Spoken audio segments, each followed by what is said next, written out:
Lembre-se de dar o joinha e se inscrever. Isso ajuda muito o canal a crescer e continuar trazendo os audiobooks mais incríveis para você.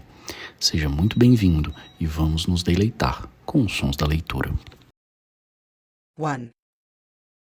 U.S.R. Sherlock Holmes.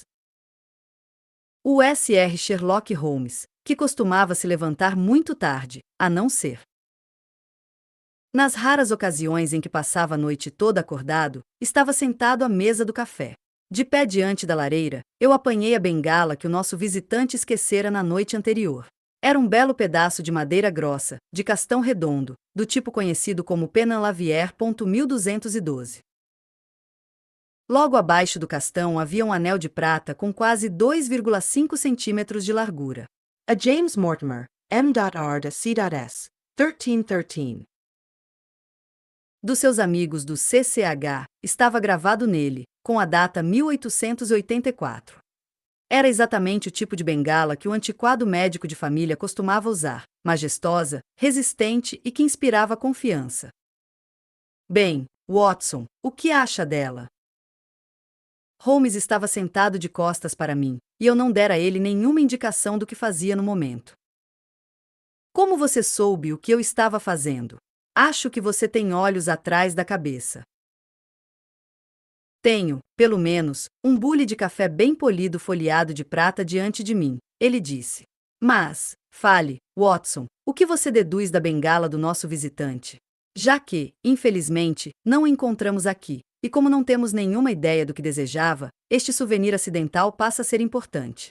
Deixe-me ouvir sua descrição do homem por meio de um exame da bengala.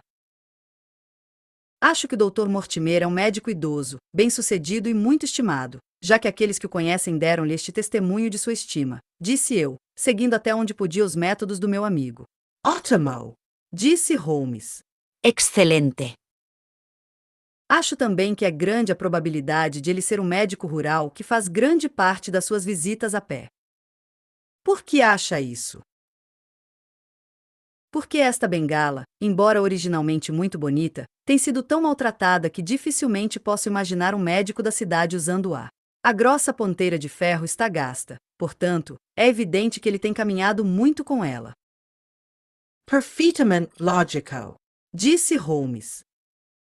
E ainda aos amigos do CCH. Imaginaria isso como sendo alguma coisa de caça, o grupo de caçadores locais cujos membros possivelmente receberam dele alguma assistência cirúrgica e que, em retribuição, lhe tenham dado um pequeno presente. Realmente, Watson, você está se superando, disse Holmes, empurrando sua cadeira para trás e acendendo um cigarro.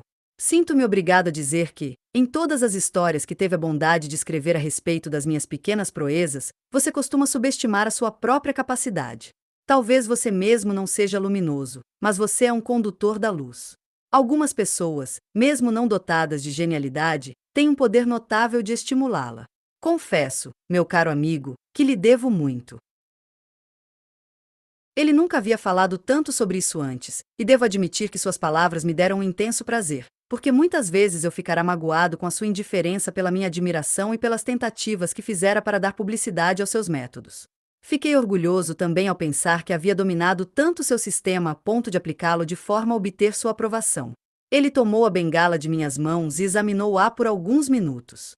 Depois, com uma expressão de interesse, largou o cigarro, levou a bengala até a janela e examinou novamente com uma lente convexa. Interessante, embora elementar, ele disse ao voltar para o seu canto favorito do sofá. Há certamente uma ou duas indicações na bengala. Elas nos dão a base para várias deduções. Alguma coisa me escapou? Perguntei com alguma presunção. Espero não ter deixado de perceber nada importante. Receio, meu caro Watson, que a maioria das suas conclusões esteja errada. Quando eu disse que você me estimulava, eu quis dizer, para ser franco, que, ao notar os seus enganos, algumas vezes fui conduzido na direção da verdade. Não que você esteja inteiramente errado neste caso. O homem é certamente um médico do campo. E anda um bocado. Então eu estava certo. Até esse ponto. Mas isso era tudo. Não, meu caro Watson, não tudo, de modo algum tudo. Eu sugeriria, por exemplo, que é mais provável que um presente médico seja dado por um hospital do que por um grupo de caçadores e que, quando as iniciais CC são colocadas antes desse hospital, as palavras Charing Cross surgem naturalmente. Talvez você tenha razão. A probabilidade está nessa direção. E, se considerarmos isto uma hipótese de trabalho, temos uma nova base da qual começar a reconstituição do nosso visitante desconhecido. Bem, então, supondo que CCH signifique Charing Cross Hospital, que outras deduções podemos fazer? Não há nenhuma óbvia. Você conhece os meus métodos. Aplique-os. Só posso pensar na conclusão óbvia de que o homem clinicou na cidade antes de ir para o campo. Acho que podemos nos aventurar um pouco além disto. Consider a coisa assim. Em que ocasião seria mais provável que este presente fosse dado? Quando seus amigos se reuniriam para demonstrar-lhe a sua estima? Obviamente no momento em que o Dr. Mortimer retirou-se do serviço do hospital para começar a clinicar por conta própria. Sabemos que houve um presente. Achamos que houve uma mudança de um hospital da cidade para uma clínica no campo. Neste caso, estaríamos indo longe demais na nossa dedução se disséssemos que o presente foi por ocasião da mudança? Isso certamente parece provável. Agora, você observará que ele não podia fazer parte da equipe do hospital, já que só um homem bem estabelecido numa clínica londrina poderia ter uma posição dessas, e um homem assim não iria se meter no campo. O que ele era, então?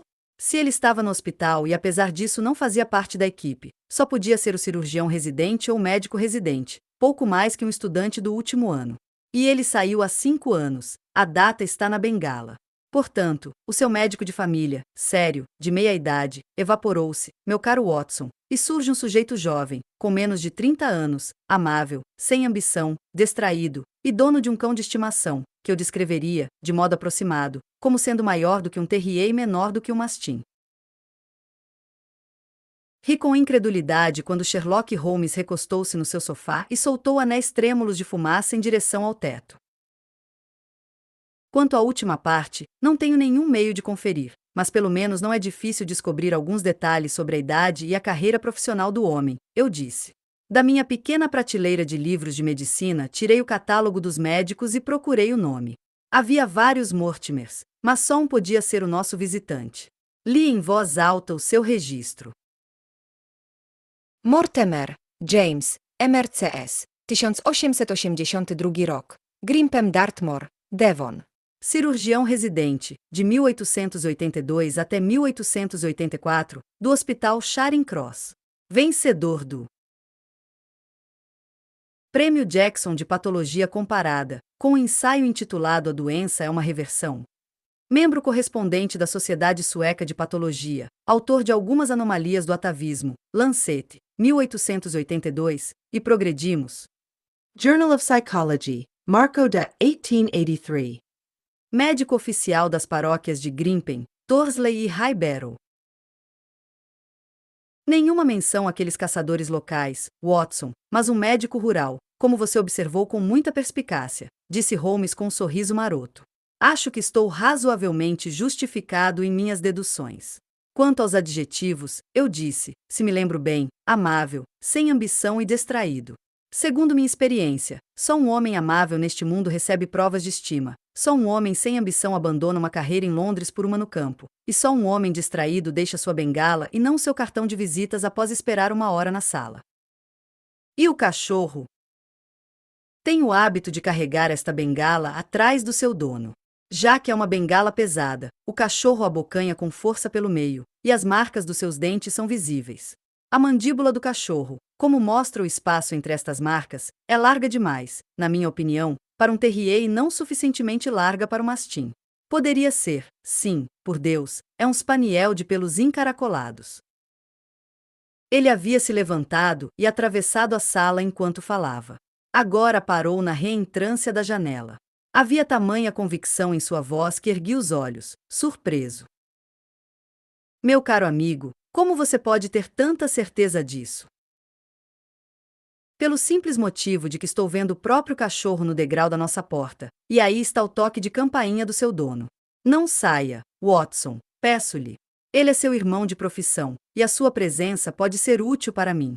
Agora é o momento dramático do destino, Watson, quando se ouve um passo na escada que está caminhando para dentro da vida da gente, e não se sabe se para o bem ou para o mal. O que o Dr. James Mortimer, o homem de ciência, pede a Sherlock Holmes, o especialista em crimes? Entre.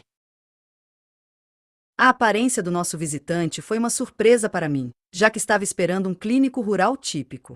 Ele era um homem muito alto e magro, com o nariz comprido como um bico, que se projetava entre dois olhos cinzentos, vivos, muito juntos, e faiscando por trás de um par de óculos com aros de ouro. Estava vestido de modo profissional, mas bastante desleixado, porque sua sobrecasaca estava suja e suas calças, puídas. Embora fosse jovem, suas costas compridas já estavam curvadas, e ele caminhava com o impulso da cabeça para frente e um aspecto geral de atenta benevolência. Quando entrou, seus olhos caíram sobre a bengala na mão de Holmes, e ele correu para ela com uma exclamação de alegria. "Estou tão contente", ele disse. Eu não tinha certeza se a havia deixado aqui ou no escritório da companhia de navegação. Eu não perderia essa bengala por nada neste mundo. Um presente, vejo, disse Holmes. Sim, senhor. Do Hospital Charing Cross? De um ou dois amigos de lá por ocasião do meu casamento. Meu Deus, isso é mal, disse Holmes sacudindo a cabeça. O Dr. Mortimer piscou, um pouco espantado. Por que isso foi mal? Apenas porque o senhor desorganizou as nossas pequenas deduções. O seu casamento, diz o senhor?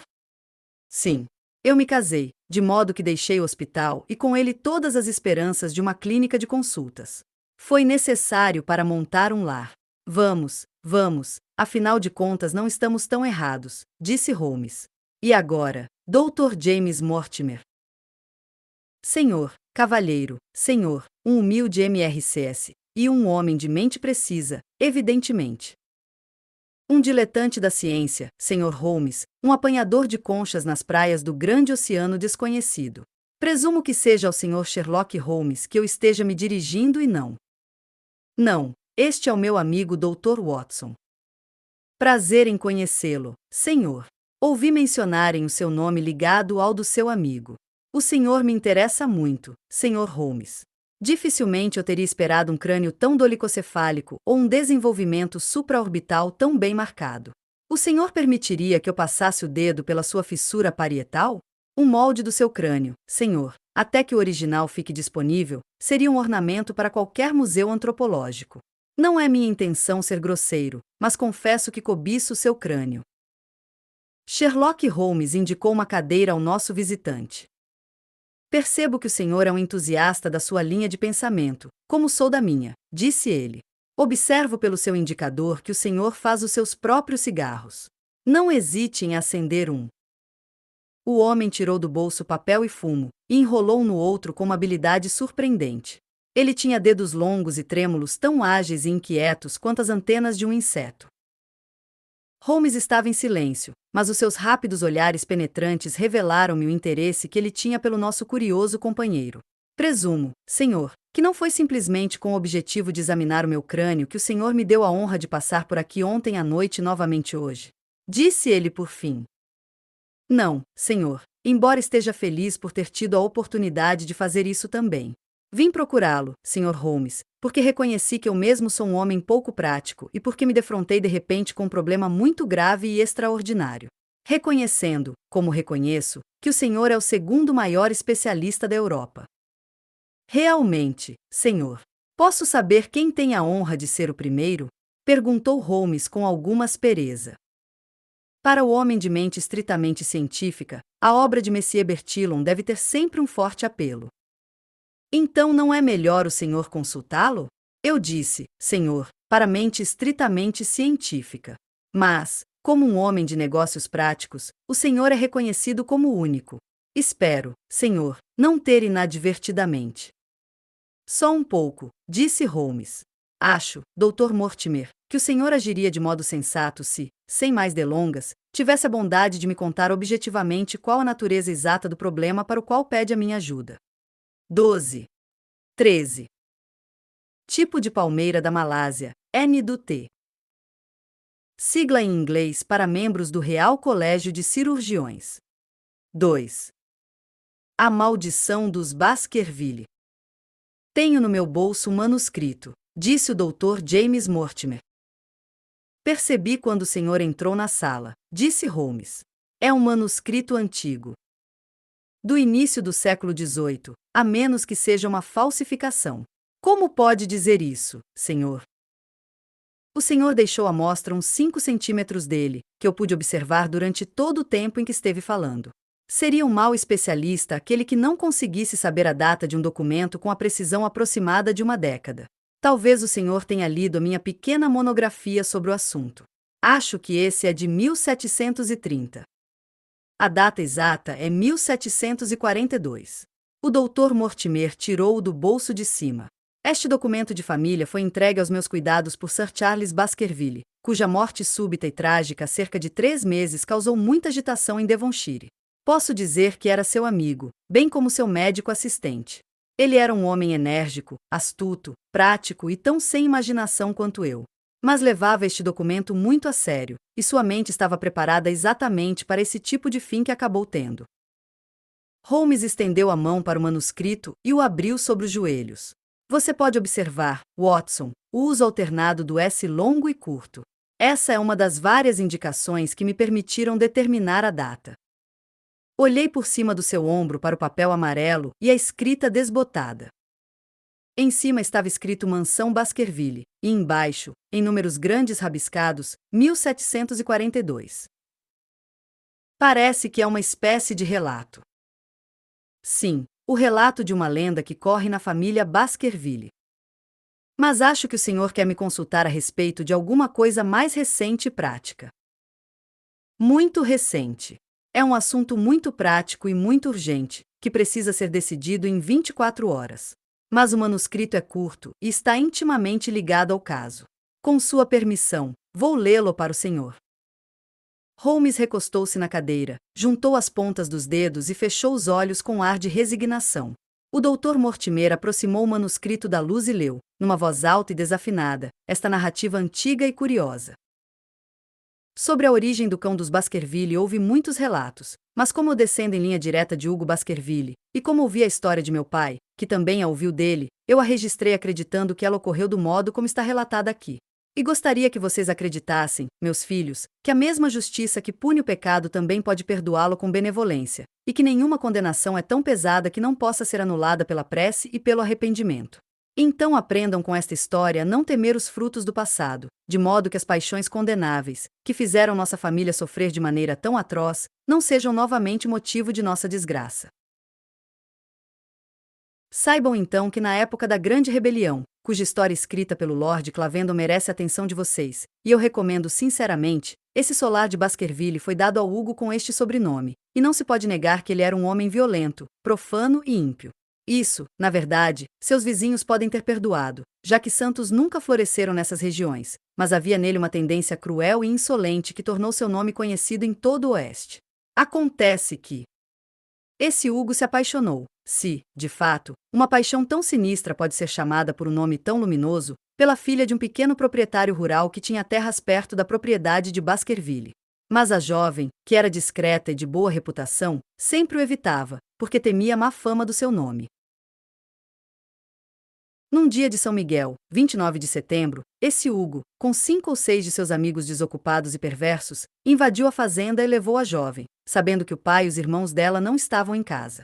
Eles levaram a jovem para a mansão e a instalaram num quarto no 2º andar, enquanto Hugo e seus amigos se acomodaram no andar de baixo para uma longa bebedeira, como costumavam fazer todas as noites.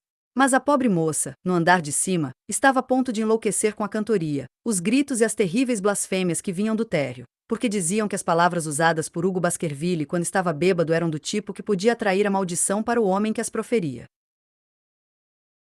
Por fim, impelida pelo medo, ela fez uma coisa que poderia ter intimidado o homem mais corajoso e mais ágil, porque, com a ajuda da era crescida que cobria, e ainda cobre, a parede sul, ela desceu pelo beiral e foi para sua casa atravessando o pântano, uma distância de 3 léguas entre a mansão e a fazenda do seu pai. Pouco tempo depois, Hugo deixou seus amigos para levar comida e bebida, com outras coisas piores, possivelmente, para sua prisioneira e descobriu que a gaiola estava vazia e que o pássaro fugira.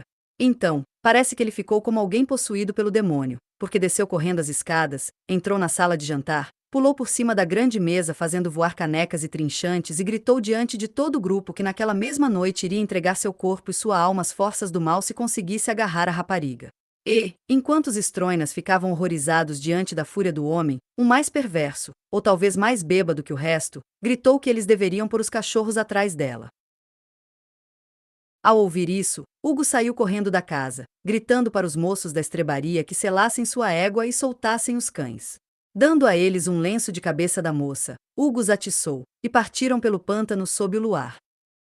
Durante algum tempo os companheiros de farras ficaram boquiabertos, sem entender direito o que acontecerá tão depressa. Mas logo suas mentes confusas despertaram e compreenderam o que estava prestes a ser feito naquele terreno pantanoso.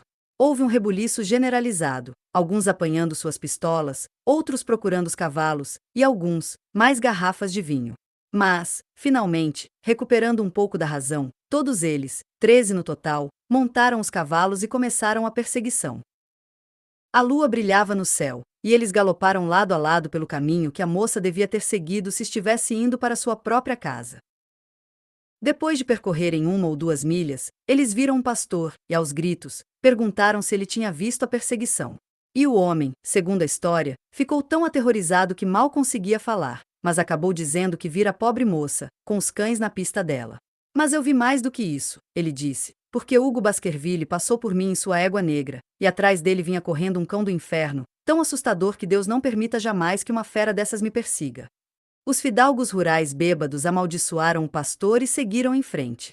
Mas logo suas peles gelaram, porque um tropel aproximou-se pelo pântano e a égua negra, coberta de espuma branca, passou por eles com a rédea caída e a sela vazia. Depois os farristas cavalgaram bem juntos, porque estavam apavorados, mas ainda seguiram pelo brejo, embora cada um deles, se estivesse só, ficaria muito satisfeito em virar a cabeça do seu cavalo para voltar. Cavalgando lentamente, acabaram encontrando os cães. Estes, embora conhecidos por sua bravura e sua raça, estavam ganindo, amontoados no alto de uma encosta ou barranco, como chamamos, no pântano, alguns se afastando furtivamente e outros, com os pelos das costas eriçados e os olhos fixos, observaram o estreito vale que se estendia abaixo deles. O grupo parou, os homens mais sóbrios, como se pode imaginar, do que quando partiram. A maioria deles não avançaria de maneira alguma, mas 3, os mais afoitos, ou talvez os mais bêbados, seguiram em frente, descendo o barranco. Este se abria num largo espaço no qual havia 2 daquelas grandes pedras que ainda podem ser vistas ali, que foram colocadas por alguns povos esquecidos nos dias de antanho. A lua estava brilhando sobre a clareira, e ali no meio jazia a infeliz moça, onde havia caído, morta de medo e fadiga. Mas não foi a visão do corpo dela nem a do corpo de Hugo Baskerville, que estava perto dela, que arrepiou os cabelos desses 3 fanfarrões temerários, mas sim o fato de que, em cima de Hugo e estraçalhando a sua garganta, estava uma coisa hedionda, uma fera grande e preta com a forma de um cão, porém maior do que qualquer cão que olhos mortais jamais tenham visto. E, enquanto eles olhavam, a coisa arrancou um pedaço da garganta de Hugo Baskerville, quando ela virou. Seus olhos chamejantes e as mandíbulas gotejantes para eles, os 3. Soltaram gritos de medo e fugiram à rédea solta, ainda gritando, pelo pântano. Dizem que um deles morreu naquela mesma noite em consequência do que tinha visto, e os outros 2 não passaram de homens alquebrados pelo resto de suas vidas. Essa é a história, meus filhos, do aparecimento do cão que dizem ter perseguido a família tão cruelmente desde então. Se eu a registrei é porque aquilo que se conhece claramente produz menos terror do que aquilo que é apenas insinuado e imaginado. Nem se pode negar que muitas pessoas da família têm tido mortes infelizes, que foram repentinas, sangrentas e misteriosas. Contudo, que nós possamos nos abrigar na bondade infinita da providência, que não puniria para sempre os inocentes além da 3ª ou 4ª geração, como ameaça a Sagrada Escritura. A essa providência, meus filhos, eu os recomendo, e os aconselho a título de cautela, evitar atravessar o pântano naquelas horas sombrias em que as forças do mal estão exaltadas. De Hugo Baskerville para os seus filhos Roger e John, com instruções para não dizerem nada disso à sua irmã Elizabeth. Quando o Dr. Mortimer terminou de ler essa narrativa singular, empurrou os óculos para a testa e ficou olhando para Sherlock Holmes. Este bocejou e atirou seu cigarro no fogo. Bem, disse ele. O senhor não acha isso interessante? Para um colecionador de contos de fadas. O Dr. Mortimer tirou do bolso um jornal dobrado. Agora, Sr. Holmes, daremos ao senhor alguma coisa um pouco mais recente. Este é o Devon County Chronicle de 14 de maio deste ano. É um curto relato dos fatos relativos à morte de Sir Charles Baskerville, que ocorreu alguns dias antes dessa data. Meu amigo se inclinou um pouco para frente e sua expressão tornou-se atenta. Nosso visitante recolocou os óculos e começou. A recente morte súbita de Sir Charles Baskerville, cujo nome foi mencionado como provável candidato liberal do Devon Central nas próximas eleições, lançou uma sombra sobre o condado. Embora Sir Charles tenha residido na mansão Baskerville por um período relativamente curto, seu caráter afável e sua extrema generosidade conquistaram a afeição e o respeito de todos que tiveram contato com ele. Nesta época de Noviaux Riches, é animador encontrar um caso em que o herdeiro de uma antiga família do condado que enfrentou um período ruim seja capaz de fazer sua própria fortuna e trazê-la de volta consigo para restaurar a grandeza arruinada da sua estirpe. Sir Charles, como é do conhecimento geral, ganhou grandes somas de dinheiro na especulação sul-africana. Mais prudente do que aqueles que continuam até a roda da fortuna voltar-se contra eles, teve seus lucros e voltou para a Inglaterra com eles. Faz apenas 2 anos desde que ele foi morar na mansão Baskerville, e todo mundo comenta a respeito dos seus grandes planos de reconstrução e melhoramentos que foram interrompidos com sua morte. Não tendo filhos, era seu desejo, manifestado abertamente, que toda a região devesse, enquanto ele fosse vivo, se beneficiar de sua boa sorte, e muitos terão motivos pessoais para lamentar o seu fim prematuro. Seus donativos generosos para as obras de caridade locais e do condado foram relatados com frequência nestas colunas. Não se pode dizer que as circunstâncias relacionadas com a morte de Sir Charles tenham sido inteiramente esclarecidas pelo inquérito, mas pelo menos foi feito o suficiente para afastar os rumores gerados pela superstição local. Não há qualquer motivo para suspeitar de crime ou imaginar que a morte pudesse decorrer senão de causas naturais. Sir Charles era viúvo, e um homem do qual se pode dizer que, em certos aspectos, era excêntrico. Apesar da sua fortuna considerável, tinha gostos pessoais simples, e seus empregados na mansão Baskerville eram um casal chamado Barrymore, o marido na função de mordomo e a mulher, de governanta. O testemunho deles, confirmado pelo de vários amigos, tende a mostrar que a saúde de Sir Charles estava comprometida há algum tempo, indicando especialmente alguma afecção do coração, que se manifestava em mudanças de coloração, falta de ar e crises agudas de depressão nervosa. O Dr. James Mortimer, o médico assistente e amigo do falecido, testemunhou o mesmo efeito. Os fatos do caso são simples. Sir Charles Baskerville todas as noites, antes de se deitar, tinha o hábito de percorrer a famosa aleia dos teixos da mansão Baskerville. O depoimento dos Barrymore mostra que esse era o seu costume. No dia 4 de maio, Sir Charles havia anunciado sua intenção de partir no dia seguinte para Londres e havia ordenado a Barrymore que preparasse a sua bagagem. Naquela noite ele saiu, como de hábito, para o seu passeio durante o qual costumava fumar um charuto. Ele jamais voltou. À meia-noite, Barrymore, encontrando a porta da sala ainda aberta, ficou assustado e, com uma lanterna, saiu à procura do seu patrão. O dia tinha sido úmido, e as marcas dos pés de Sir Charles foram seguidas com facilidade pela aleia. Na metade desse caminho há um portão que dá para o brejo. Havia vestígios de que Sir Charles ficará parado ali por algum tempo. Ele então seguiu pela aleia, e foi na extremidade oposta dela que o corpo foi descoberto. Um fato que não foi explicado é a declaração de Barrymore de que as marcas dos pés do seu patrão se modificaram a partir do momento em que ele passou pelo portão e que, dali em diante, parecia que ele estava andando nas pontas dos pés. Um certo Marf, um cigano negociante de cavalos, estava nessa hora no pântano não muito distante. Mas, segundo sua própria confissão, parece que não estava bem devido a Bebida. Ele afirma que ouviu gritos, mas é incapaz de dizer de que direção eles vinham.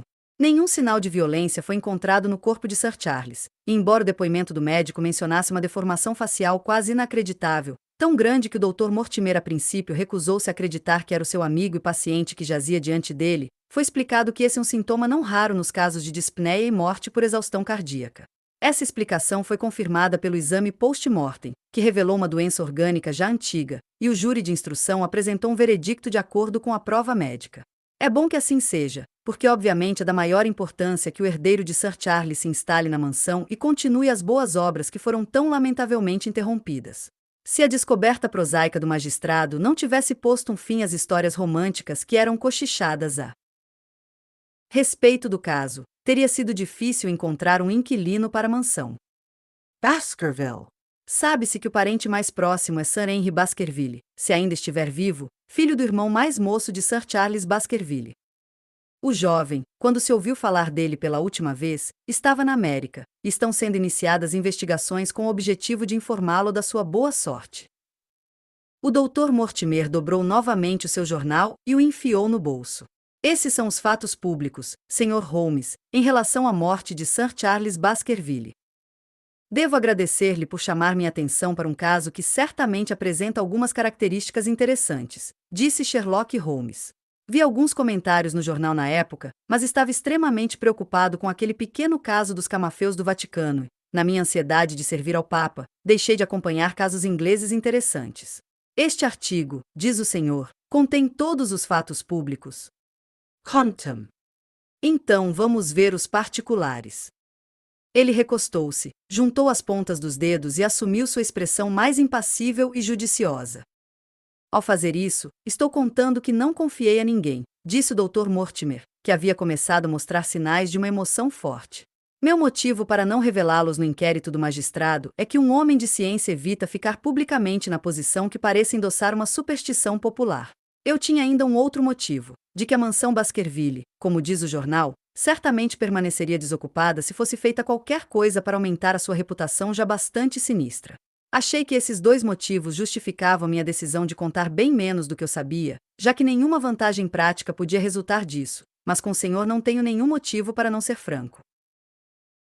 O pântano tem poucos habitantes e aqueles que são vizinhos acabam tendo muito contato. Por esse motivo, eu via bastante Sir Charles Baskerville. Com exceção do Sr. Franklin, da mansão Lafter, e do Sr. Stapleton, o naturalista, não há nenhum outro homem instruído num raio de muitos quilômetros. Sir Charles era um homem retraído, mas a sua doença fez com que nos encontrássemos, e o interesse pela ciência alimentou nossa amizade. Ele havia trazido muitas informações científicas da África do Sul, e passamos juntos muitas noites agradáveis discutindo a anatomia dos bosquímanos e dos hotentotes. Nos últimos meses era cada vez mais evidente que o sistema nervoso de Sir Charles estava no máximo da tensão. Ele havia levado excessivamente a sério essa lenda que li para os senhores, tanto que, embora caminhasse em seus próprios terrenos, nada o induziria a sair para o pântano à noite. Por mais incrível que possa parecer ao senhor, ele estava sinceramente convencido de que um destino horrível pairava sobre sua família, e certamente os registros que pôde dar a respeito de seus ancestrais não eram encorajadores. A ideia de alguma presença horrível o perseguia constantemente, e em mais de uma ocasião ele me perguntou se em minhas visitas médicas à noite eu tinha visto alguma vez uma criatura estranha ou ouvirá o latido de um cão. A última pergunta ele me fez várias vezes, e sempre com uma voz que vibrava de excitação. Lembro-me bem de que fui de carro até sua casa à noite, cerca de 3 semanas antes do acontecimento fatal. Por acaso ele estava junto à porta da sala. Eu desci da minha charrete, parei diante dele e vi que seu olhar passava por cima do meu ombro e se fixava em alguma coisa atrás de mim com a mais medonha expressão de horror. Virei-me rapidamente e tive tempo apenas de vislumbrar alguma coisa que achei que era um grande bezerro preto passando pelo alto da entrada. Ele ficou tão agitado e assustado que acabei indo até o ponto onde o animal havia estado e dei uma olhada em volta, procurando por ele. Mas ele desaparecera, e o incidente pareceu causar a pior impressão em sua mente.